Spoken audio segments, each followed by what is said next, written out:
चलिए हाँ सर, बिल्कुल। शुरू करते हैं विवेक जी। ठीक है सर। हाँ बिल्कुल। विवेक जी, शुरू कीजिए प्लीज। चलिए, शुरू करें। Yes sir. पहले अपना स्कोर बताइए, क्या कितना स्कोर है आपका मैथ 137 है सर। और कट ऑफ कितना है कट ऑफ सर 127 के आसपास। आपकी कैटेगरी में? Yes sir. आफ्टर अच्छा चलिए नॉर्मलाइजेशन है ठीक है, ना आपका आपका पूरा। स्कोर ये? ये नॉर्मलाइज स्कोर है। Yes sir. नंबर तो तुम्हारे ठीक ठाक हैं यार, ठीक तुम है। फिर क्यों कहते थे कि ये पाले पे है पाले पे? नहीं सर, 130 के राउंड था वो, तो नॉर्मलाइज होकर 5-7 मार्क्स बढ़े हैं, लेकिन फिर भी ठीक है। मेरे कैटेगरी में सर मेरे से ज्यादा मार्क्स है ना। अरे तो तुम लगभग 250 कैंडिडेट का है, सीट भैया उतना है अपने को नहीं। देखो। 10 नंबर ज्यादा है तुम्हारे। 10 नंबर ज्यादा हैं, बहुत अच्छे नंबर हैं। बहुत। इंटरव्यू अच्छे से दोगे और हो जाएगा। चलो शुरू करते हैं ना। Okay sir, okay. तो mister Ranjan, introduce yourself. Thank you, sir, for giving me this opportunity to introduce myself. My name is Ranjan Kumar. I belong to Bihar. My father is in teaching profession and my mother is a nurse. I completed my schooling from Bihar School of Examination Board in 2013. I have done my graduation in political science honors from Patna University in 2017 and completed my bachelor degree of library science from Mansarovar Global University in 2021. I also have 1 year diploma in computer applications. My hobbies are collecting information from books, painting, and traveling. My ideal person is Dr. APJ Abdul Kalam, sir. As a person, I want to live a virtuous life with simplicity, honesty, and hard work as my asset. I am aware to the duties and responsibilities of a school librarian, and my professional skills, that is, attitude and aptitude, makes me suitable for this post. Thank you, sir. Okay, what is the professional responsibilities of librarian, mister Ranjan? Sir, professional skill से हमारा तात्पर्य यह है कि एक librarian के पास दो type के स्किल्स होने चाहिए, एक सॉफ्ट स्किल और एक हार्ड स्किल्स। सॉफ्ट स्किल से तात्पर्य वैसे स्किल से है जो लाइब्रेरी किसी यूजर्स को कैसे सर्व करते हैं, अपने यूजर्स के साथ कैसे बिहेव करते हैं। और सॉफ्ट हार्ड स्किल से हमारा तात्पर्य वैसे स्किल से है जो लाइब्रेरी में इन हाउस ऑपरेशंस होते हैं या मैनेजमेंट होते हैं या फिर टेक्निकल वर्क होते हैं, इससे रिलेटेड कंप्यूटर का नॉलेज हो, ये सब लाइब्रेरियन के अंदर होनी चाहिए। ये दोनों क्वालिटीज मेरे अंदर है सर, इसलिए मैं अपने आप को सूटेबल मानता हूँ। मिस्टर रंजन, आपने कहा कि आप पटना यूनिवर्सिटी से पढ़े हैं। Yes sir. पटना यूनिवर्सिटी की स्थापना कब हुई थी? सर, पटना यूनिवर्सिटी की स्थापना 1917 में हुई थी। अच्छा, कौन सा आंदोलन चल रहा था उस समय? 1917 के समय सर महात्मा गांधी का चंपारण आंदोलन चल रहा था सर। चंपारण आंदोलन। चंपारण आंदोलन क्यों हुआ था? महात्मा गांधी को कौन बुलाया था वहां पे? एक राजकुमार शुक्ल थे जो कृषक थे बिहार के क्षेत्र के। इन्होंने नील की खेती के लिए एक चंपारण के क्षेत्र में जो अंग्रेजों के द्वारा अत्याचार किया जा रहा था, इसके विरुद्ध सभी किसान एकजुट हुए थे। और जो भी आंदोलन जो है टैक्सेस है कि नील की खेती में जो किसान कर भुगतान नहीं कर पा रहे थे अपने मतलब कि सरकार को, इसीलिए टैक्स बढ़ा भी दिया गया था और खेती उस समय उतना पर्याप्त ढंग से हो नहीं रहा था, इसीलिए आंदोलन ये हुआ था उस समय। चंपारण में एक जो नील की खेती होती थी, यस सर। एक, एक कुख्यात पद्धति थी। उस पद्धति का नाम क्या था, नील की खेती जिसकी वजह से सब होता था? यह 3 कठिया पद्धति थी, जिसमें इसके अंतर्गत अपने खेत का 3/20 भाग में 3 भाग पे मतलब खेती नील की खेती करना एकदम मस्ट था, इसलिए ये आंदोलन हुआ था सर। क्या क्या उससे किसान उससे नाराज क्यों थे? वो तो कर ही सकते थे, 20 भाग में से 1/3 ही करना था, कर सकते थे। जैसे जैसे क्या नील की खेती से, जैसे इसका जो प्रोड्यूसर जो किसान प्रोड्यूस करते थे, तो इसका खरीदने का एक कष्ट अंग्रेज के पास था। और दूसरी बात है कि खेत जो है बंजर हो जाती थी नील की खेती करने से।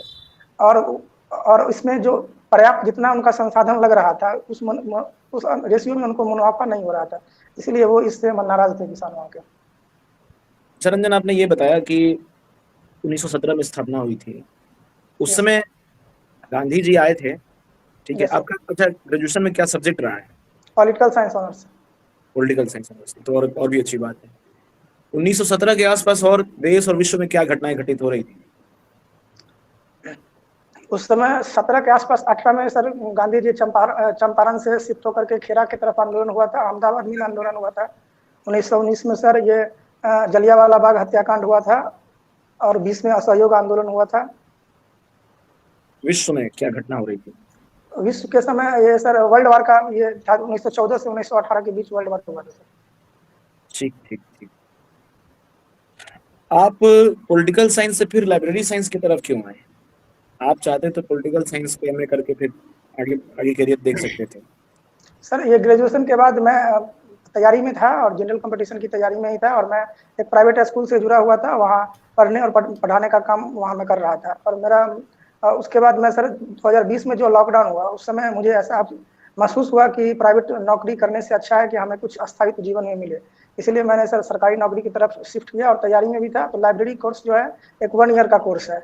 ये एक मतलब कि इस कोर्स को करने से हमें जो वर्तमान में जो भी कर रहे हैं उसमें किसी टाइप का डिस्टर्बेंस हमें फील नहीं हुआ, और इस कोर्स को करने के साथ साथ ये कोर्स भी किया जा सकता था और बेहतर अपॉर्चुनिटी हमें दिखा, तो मैंने सर इस कोर्स को परस्यू करना किया। कुल मिलाकर आपको पुस्तकों से प्रेम नहीं है, नौकरी के स्थायित्व के लिए आना चाहते हैं? नहीं सर, पुस्तक से प्रेम है, तभी तो सर मैं कंटिन्यू कर रहा हूँ इसको। ठीक है, तो कौन सी पुस्तक पढ़ी आपने आखिरी बार? आखिरी बार मैं सर ये ऑटोबायोग्राफी में पढ़ते रहता हूँ, तो रिसेंट में मैं सर एपीजे अब्दुल कलाम की ऑटोबायोग्राफी विंग्स ऑफ फायर पढ़ी है, और उनका एक और है बुक विजन 2020 इंडिया से रिलेटेड, इंडिया के विजन पढ़ी थी कि हिंदी में पढ़ी थी आपने? मैं हिंदी में, उसका ट्रांसलेटेड वर्जन मैं हिंदी में पढ़ा था। ट्रांसलेशन किसने किया है उसका? सर सॉरी सर, मैं इसका मैं नहीं बता पाऊंगा ट्रांसलेशन। ठीक है, देखिएगा, एपीजे अब्दुल कलाम भारत के कौन से राष्ट्रपति थे? आप चूंकि आपका आदर्श है इसलिए। 11th टर्म क्रम के प्रेसिडेंट थे, 11वें क्रम के। अच्छा अच्छा, एक और चीज आप बताइए कि जैसे आप लाइब्रेरी साइंस में एमलिब है कि बिलिब है? Believe sir. बिलिब है, फिर मास्टर नहीं किया आपने? नहीं सर। ठीक है, तो विद्यार्थियों में आप पुस्तक पढ़ने के प्रति जागरूकता कैसे प्रेरित करेंगे, पहली बात। दूसरी बात कि आजकल के डिजिटल जमाने में, ठीक है, क्या उन्हें डिजिटल तरीके से दूर रखना उचित होगा किताबों के पास लाने के लिए, या कोई एक सेतु का काम हो सकता है, एक सामंजस्य का काम हो सकता है किताबों यस और सर। डिजिटल जमाने के बीच? Yes sir. सर वास्तव में लाइब्रेरी से किसी बच्चों को मोटिवेट करने के लिए, पढ़ने के लिए, हमें पहले तो ये करना पड़ेगा कि लाइब्रेरी से जोड़ना पड़ेगा अपने यूजर्स को। और इस कैसे? लाइब्रेरी से जोड़ने के लिए, जैसे अगर हम स्कूल लाइब्रेरियन की बात करें, तो बच्चों को लाइब्रेरी के लिए पीरियड होती है डिफाइंड, तो उस पीरियड में बच्चों को हम बुलाएंगे और उनको पुस्तक से रिलेटेड कंटेंट जो उनके स्कूल करिकुलम में जो बुक्स हैं उसके अलावा अगर उनके इंटरेस्ट के अकॉर्डिंग कुछ पढ़ना चाहते हैं, जैसे मोटिवेशनल किताबें हैं, फाइनेंस से रिलेटेड किताबें हैं, इंटरेस्ट जैसे इंटरटेनमेंट से रिलेटेड किताबें हैं, करंट से रिलेटेड किताबें, उनको पढ़ने को सजेस्ट करेंगे। उनमें अगर कहीं पढ़ने में कठिनाई हो रही है, एक पॉइंट हो गया, आप सजेस्ट करेंगे किताबें पढ़ने के लिए। दूसरी बात, उनमें यदि पढ़ने में उनको कठिनाई हो रही है तो उनको हम असिस्ट करेंगे।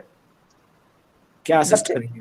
जैसे उनको कहीं समझने में कुछ दिक्कतें आ रही है तो उनको मैं समझाने का प्रयास करूंगा। कुछ बच्चे क्या है, अगर इंटरेस्ट ना आता हो, समझ में ना आता हो, तो किताबें पढ़ना छोड़ देते हैं। विद्यार्थी तो अखबार पढ़ने के लिए जाते हैं, पत्रिकाओं के चित्र देखने के लिए लाइब्रेरी में जाते हैं, पढ़ने के लिए आदत कैसे डालेंगे उनको, आप ये बताइए। और दूसरा प्रश्न भी उसी से मिलता जुलता है, तो हाँ आप सर। उसको साथ साथ दें। ये सर मैं उस पर आ रहा हूँ। जैसे कि बच्चों को आपस में एक कंपटीशन के माध्यम से या फिर एक ऐसा माहौल इन्वायरमेंट क्रिएट किया जाएगा कि बच्चे खुद से पढ़ाई को डेवलप करें अपने आपस में। उनके लिए हम उनको स्टोरी टेलिंग करवा सकते हैं और उनको बुक्स का रिव्यू करवा सकते हैं। उनको एक असाइंड वे में एक वर्क दे सकते हैं कि आप ऐसा कीजिए, और उनसे अटेंटिव होकर उनका रिव्यू लिया जा सकता है। और आज के ज़माने में जो, जैसे सर आपने कहा कि डिजिटल जो ज़माना आ रहा है, कि बच्चों को कैसे जोड़ के रखा जाए या लाइब्रेरी से दूसरे तरफ शिफ्ट ना हो, या फिर अगर उनको डिजिटली ये चीज़ दे दिया जाए, दोनों एक बेहतर ऑप्शन है। लेकिन सर बुक्स का एक अलग इंपॉर्टेंस है। जैसे आज के ज़माने में डिजिटल होने से टेलीमेडिसिन जो आ गया है, तो डॉक्टर की भूमिका। ठीक है, मैं उस पर भाषण नहीं चाहता हूँ, मैं चाहता हूँ कि आप क्या करेंगे, उसका क्या महत्व है उस पर निबंध नहीं चाहता हूँ, आप क्या? बच्चों को सर उनके अकॉर्डिंग, उनके नीड के अकॉर्डिंग उनको सजेस्ट करेंगे। अगर बच्चे क्या करेंगे? लाइब्रेरी आ सकते हैं तो लाइब्रेरी में उनको पढ़ने को मोटिवेट करेंगे।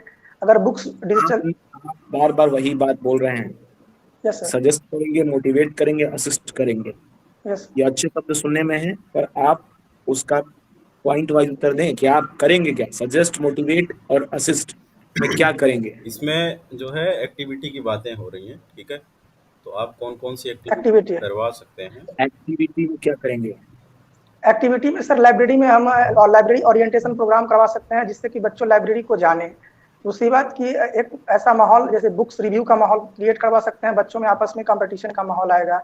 अगर हम नियरेस्ट कोई ऑथर हैं या फिर कोई स्टोरी टेलर हैं, उनको अपने लाइब्रेरी में हम बुला सकते हैं, उनसे बच्चे मोटिवेट होंगे उसको देख करके। ये सब चीज एक्टिविटीज हम करवा सकते हैं। ये उत्तर ठीक है। Yes sir. वर्मा सर, अच्छा, अभी आपने बताया कि आपकी जो हॉबी है वो इंफॉर्मेशन कलेक्ट करना है, तो कौन से तरीके की इंफॉर्मेशन कलेक्ट करना आपकी हॉबी है? सर अभी वर्तमान में मैं एक प्राइवेट इंस्टीट्यूट के साथ वर्क कर रहा हूँ, जहाँ हमारा कार्य उनको सोशल स्टडीज पढ़ाना है। तो मैं उसके कंटेंट को समराइज करके बच्चों को देने के काम करता हूँ। जिससे क्या है कि एक होल 5-7 पेज का टॉपिक्स एक पेज पे हम कलेक्ट करते हैं, और बच्चों को पढ़ाने में आसानी होती है, और बच्चों को नोट्स बनाने में मैं उसको हेल्प करता हूँ, जिससे कि बच्चे विद इन लेस टाइम में एग्जाम के टाइम में उसको रिवाइज कर पाए। इस टाइप की तो इन्फॉर्मेशन मैं जिस कलेक्ट करता तरीके हूँ। का आप काम कर रहे हैं उसका एक नाम है लाइब्रेरी साइंस में, आप उसका नाम बता सकते हैं क्या? कुछ रिसर्च या रिसर्च मेथोलॉजी वगैरह है क्या? ऐसा जो चीज़ें आप कर रहे हैं वो रिसर्च। सॉरी सर, एग्जैक्ट जी, रिसर्च मेथोलॉजी से सॉरी जुड़ा सर, हुआ इसका है क्या नाम मुझे ऐसा? नहीं पड़ा। ओके, कोई बात। आपने बताया कि आप जो है इसके अपनी बारे में सर ड्यूटीज़ हमें के आइडिया प्रति नहीं बहुत अवेयर हैं, तो कौन-कौन सी ड्यूटीज़ ऐसी हैं आपको लगती हैं जिसके प्रति बहुत अवेयर हैं? है। सॉरी सर, आपका आवाज प्रॉपर नहीं आया, क्या पूछ रहे हैं? आपने जो है अपने इंट्रोडक्शन में नेटवर्क बोला इशू है। था कि you are aware of your duties, right? And am I audible? Yes sir. Okay, तो वो कौन-कौन से तरीके की यस सर। Duties yes. हैं जो जिससे आप अवेयर हैं और लगता है कि वो आपके लाइब्रेरियन बनने के लिए काफ़ी हैं? सॉफ्ट स्किल्स और हार्ड स्किल्स की बात की सर। थी, तो उसमें उसके अलावा कौन सी ड्यूटीज़ हैं? Yes sir.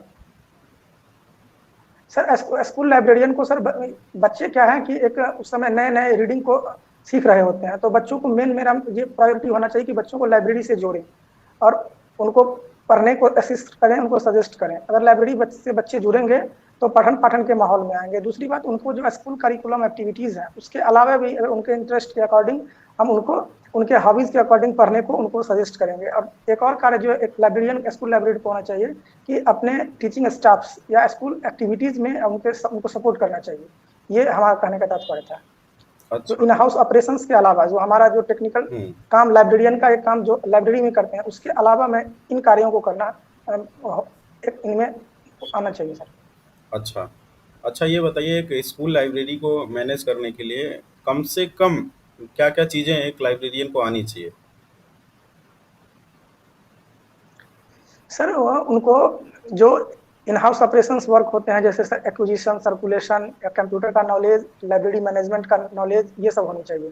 तो उनमें रीडिंग हैबिट्स होनी चाहिए उनको। लाइब्रेरी मैनेजमेंट खुद में कौन से मैनेजमेंट आते हैं? किस तरीके के मैनेजमेंट? जैसे लाइब्रेरी सर लाइब्रेरी को कैसे मैनेज किया जाए, लाइब्रेरी को कैसे अरेंज किया जाए, उसका क्लासिफिकेशन, कैटालॉगिंग, ये सब उनको आना चाहिए।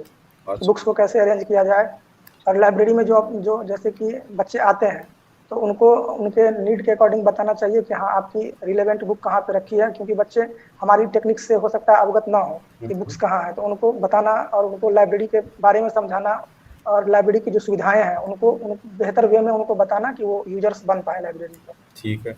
तो आपको क्या लगता है कि बुक सिलेक्शन में जो है कौन-कौन सी प्रक्रिया अपनाई जा सकती है? मान लीजिए जो थ्योरी आपने पढ़ी है उसमें से कुछ 1 आध 2 मुझे बता दीजिए, जो ज़्यादा बेहतर होगी एक school library. Sir book selection की मेलविल डेवी की सर की एक थ्योरी थी, जो जो देखिए मैक्सिमम यूजर्स को कम इन्वेस्टमेंट में मैक्सिमम रीडर तक पहुंचाना।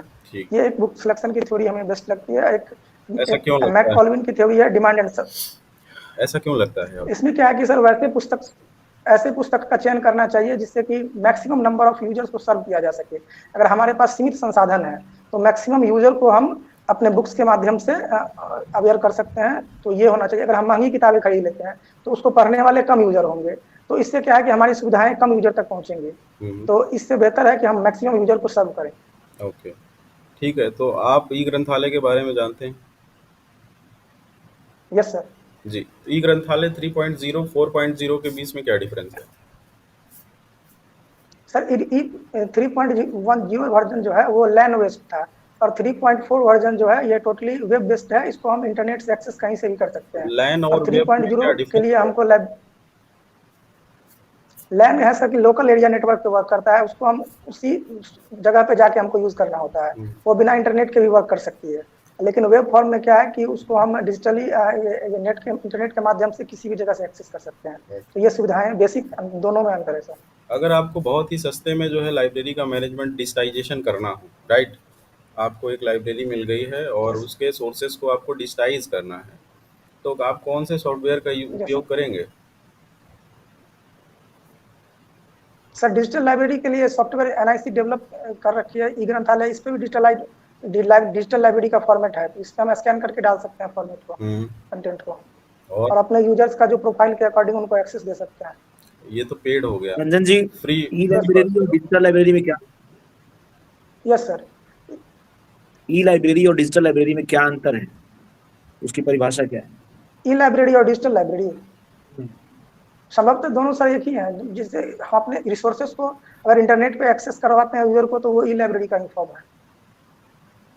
अच्छा, और डिजिटल डिजिटल भी वही है सर, ई लाइब्रेरी डिजिटल लाइब्रेरी एक ही है। ओके, तो सर बताएंगे आप। ठीक है।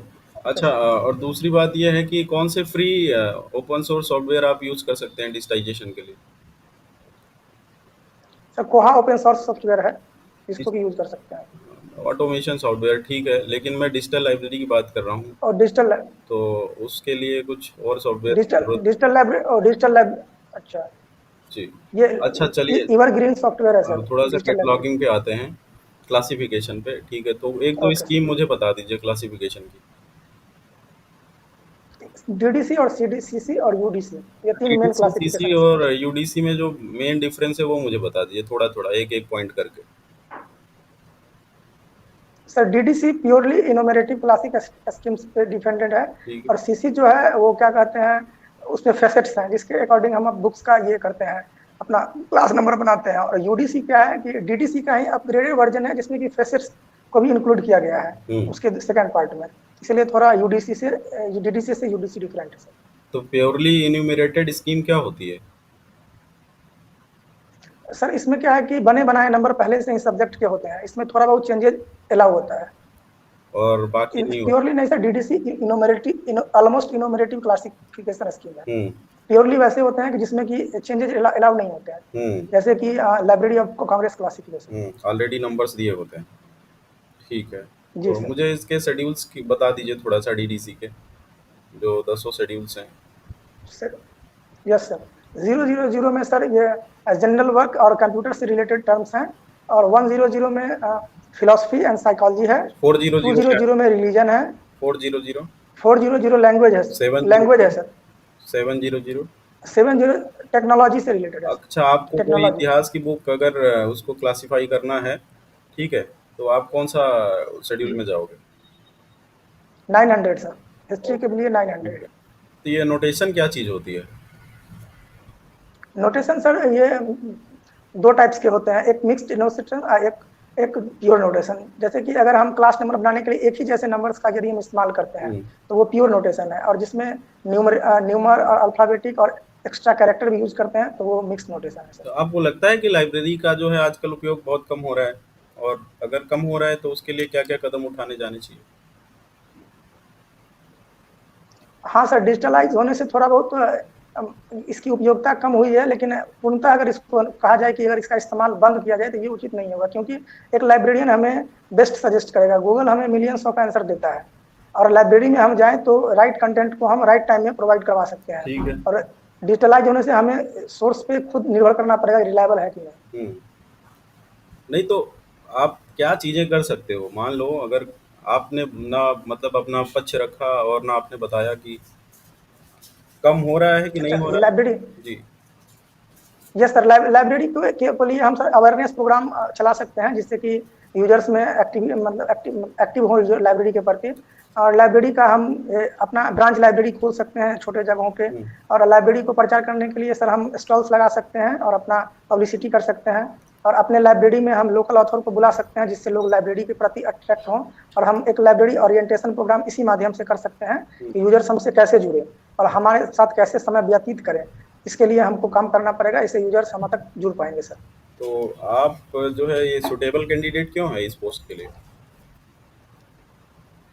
सर लाइब्रेरी के लिए जो भी क्वालिटीज होनी चाहिए वो सर मुझे लगता है मेरे अंदर है, जैसे कि लाइब्रेरी मैनेजमेंट से रिलेटेड या फिर इन हाउस ऑपरेशन से रिलेटेड। दूसरी बात, एक लाइब्रेरियन में बच्चों के प्रति जो एक या फिर टीचिंग हैबिट्स को लेकर के जो नॉलेज होनी चाहिए, एक खुद में भी धैर्य होना चाहिए, पेशेंस होना चाहिए, बच्चों को एक सेल्फ काउंसलिंग करने का जो जज्बा होना चाहिए वो होना चाहिए। मुझे लगता है कि सर मेरे अंदर ये क्वालिटीज़ हैं, तो मैं एक इस पोस्ट पे सर बेटर ढंग से कर सकता हूँ अपने अकॉर्डिंग। ठीक है। विशाल सर। रंजन जी, यस सर। ये खुदा बख्श लाइब्रेरी कहाँ पर है? खुदा बख्श लाइब्रेरी सर पटना में है सर। क्या जानते हैं उसके बारे में? सर ये लाइब्रेरी में मेनली मैन्युस्क्रिप्ट का बहुत बड़ा कलेक्शन है। ये शुरू में 4000 मैन्युस्क्रिप्ट के साथ एस्टेब्लिश किया गया था, अभी 21,000 मैन्युस्क्रिप्ट यहाँ पे है। और ये इंडिया का संभवतः पुरानी लाइब्रेरी है जिनका स्थापना 1891 में हुआ था। और इसमें जो रिसर्च स्कॉलर्स जो हैं कि विदेश से भी आकर के यहाँ स्कॉलर मैन्युस्क्रिप्ट करते हैं। ये इनके बारे में विशेष बताना चाहूँगा, ये हमारे यूनिवर्सिटी कैंपस में ही ये लाइब्रेरी है और मैं इसका रेगुलर विजिट करता था जिस समय मैं वहाँ पे पढ़ता था सर। तो इस लाइब्रेरी खुदा के बख्श जी बारे कौन? में एक चीज़ और है, नेशनली कुछ इसको दर्जा दिया गया है किसी चीज़ का। ये सर ये मिनिस्ट्री ऑफ ये संस्कृति का दर्जा ये 1975 में एक ऑफिस को दिया गया था सर। ये धरोहर है हमारा इंडिया का। Institute of national ministry of importance. Culture. Yes sir. ठीक। खुदा बख्श जी कौन थे? ये पटना हाई कोर्ट के सर न्यायाधीश थे उस समय। वर्तमान में इनके फादर भी यहाँ के जज रहे थे और उनके पास एक मैन्युस्क्रिप्ट का बहुत बड़ा कलेक्शन था। खान खुदा बख्श खान इनका नाम था, जिन्होंने मैन्युस्क्रिप्ट पे बहुत वर्क किया था सर। अच्छा, इसी तरह दिल्ली में एक दिल्ली पब्लिक लाइब्रेरी है, जानते हैं आप? Yes yes sir. Delhi public library का एस्टेब्लिशमेंट सर यूनेस्को के द्वारा 1951 में किया गया था। ये एक पब्लिक लाइब्रेरी है। तो टोटली और यूनेस्को के द्वारा किया गया, यूनेस्को और किसी के मतलब कोऑर्डिनेशन में हुआ था ना। सॉरी सर, मैं अभी यस सर मुझे अभी रिकॉल नहीं कर पा रहा हूँ। ठीक है। तो ये जो अभी सर ने पूछा, दिल्ली जो लाइब्रेरी है पब्लिक, तो उसका आपका वो यस सर। न्यूज़पेपर एक्ट्स जो है उससे भी रिलेटेड कुछ है क्या? इसका यस सर, इसका एक और योगदान है कि जो डिलीवरी एंड बुक्स एक्ट है उसके तहत यहाँ भी एक पुस्तक का कॉपी यहाँ आता है और इसका रिकॉर्ड यहाँ रखा जाता है सर। उससे रिलेटेड और 3 संगठन और हैं इसके अलावा, यस सर। वो कौन कौन से हैं? एक मुंबई में है सर, एशियाटिक लाइब्रेरी है। हम्म, मुंबई में एक एशियाटिक लाइब्रेरी है, चेन्नई में कैनोरमा लाइब्रेरी है और कलकत्ता में national digital library national library है सर। और दिल्ली में पब्लिक लाइब्रेरी है, दिल्ली पब्लिक लाइब्रेरी। ठीक है। चलिए, विशाल जी ठीक है, बाद में बुलाएं ठीक है। फिर क्या एक साथ जनरल मीटिंग करेंगे, सही रहेगा। नहीं, इनको इनका फीडबैक कर देते हैं, इनको फीडबैक कर देते हैं इनका। ठीक है। तो रंजन जी, यस आज सर। के इंटरव्यू से आप अगर सेल्फ असेसमेंट करेंगे अपना, तो आउट ऑफ 60 कितना मार्क्स देना चाहेंगे? सर 35 के अराउंड, 35 से 40 के अराउंड।